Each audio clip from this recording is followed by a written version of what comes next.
আর প্রভু আমার পুরী ধাম থেকে বৃন্দাবন যাবে। তা বৃন্দাবনে যাবে, নবদ্বীপবাসীদের খবর দিয়েছে যে আমি বৃন্দাবন যাব, তোমরা আমার সঙ্গে একটু দেখা করে যাবে। প্রভু আমার বৃন্দাবন যাবে, তার নবদ্বীপী ভক্তরা পাগলের মতো নিমাইকে দেখতে যাচ্ছে। প্রভু আমার পুরী ধাম থেকে বৃন্দাবন যাবে, চল চল একটু দেখা করে আসি। আর প্রভু যেটা যেটা খেতে ভালোবাসে সবাই তো নিয়ে যাচ্ছে, কিন্তু শ্রীধর কি নিয়ে যাবে গো? বড় কাঙাল, বড় গরিব, ঘরে কিচ্ছু নেই। তা ঘরে কিছু নেই, নিয়ে যাবে কি? হঠাৎ দেখলো মা একটা কলা গাছে মোচা হয়েছে। কি গো মায়েরা, মোচা রান্না করো তো?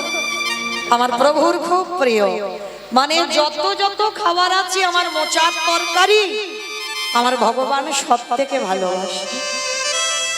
আর সেই মোচাটা পেরেছে শ্রীধর, কিন্তু রান্না করবে কখন? সময় নেই। নবদ্বীপ থেকে সবাই যাচ্ছে, রান্না করবার সময় নেই। তো শ্রীধর মোচাটা পেরে পাগলের মতো কোনো গাড়ি ঘোড়া নয়, ছুটতে ছুটতে জগন্নাথ ধাম পুরী ধাম লীলাচল। তা যখন জগন্নাথ ধাম পুরী ধামে যাচ্ছে, আর সেখানে তো বাবা লাখো লাখো ভক্ত, হাজার হাজার ভক্ত, ভক্তের অভাব নাই। এত ভক্ত দাঁড়িয়ে আছে, প্রভু আমার মাঝখানে দাঁড়িয়ে হরিনাম করছে। হাজার হাজার ভক্ত, সে ভিড়ে কেউ ঢুকতেই পারবে না।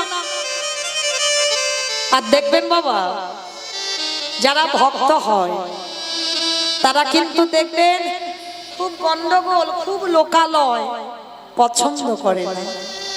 রাধে, দেখবেন তাদের সব সময় একটু একা একা থাকতে ভালো লাগবে, একটু দূরে বসে থাকবে, ওই গন্ডগোলের মধ্যে থাকতে চায় না। তারা সব সময় একাকী, দূরে একাকী বসে প্রভুর কীর্তন শোনা আর দর্শন তারা দূরে থেকেই করে।